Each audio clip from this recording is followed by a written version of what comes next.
আৰু ফ্ৰেণ্ড আপোনালোকে যদি হোৱাটছআপ আপোনালোকৰ ডেস্কটপ বা লেপটপত ব্যৱহাৰ কৰিব খুজে তেতিয়াহ'লে কোনো ধৰণৰ ছফ্টৱেৰ নোহোৱাকৈ ব্যৱহাৰ কৰিব পাৰিব আৰু কেনেকৈ ব্যৱহাৰ কৰিব লাগে তাৰ বিষয়ে আপোনালোকক জনাম আৰু আপোনালোকে যদি আন কাৰোবাৰ যদি হোৱাটছআপ আপোনালোকে চাব খুজে তেতিয়াহ'লে আপোনাৰ মোবাইলত যাব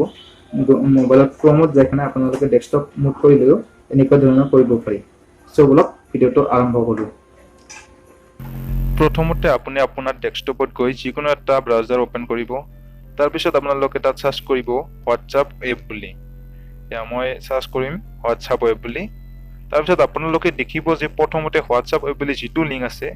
আপোনালোকে সেই লিংকটোত ক্লিক কৰি দিব মই ইয়াত ক্লিক কৰি দি আছো তাৰ পিছত এনেকুৱা এটা ইন্টাৰফেস আহিব তাত আপোনালোকে সাইডত দেখিব বাৰকোড অহা দেখিব আপোনালোকে সেই বাৰকোডটো আপোনালোকৰ মোবাইলৰ হোৱাটছআপত গৈ কেনে স্ক্যান কৰিব লাগিব সো ব্লক আমি মোবাইললৈ যাও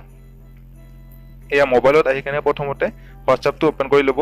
তাৰ পিছত ওপৰত দেখা 3 ডটটোত ক্লিক কৰি দিব তাৰ পিছত 3 ডটটোত ক্লিক কৰাৰ পিছত এনেকুৱা ধৰণৰ এটা হোৱাটছআপ ৱেব বুলি আহিব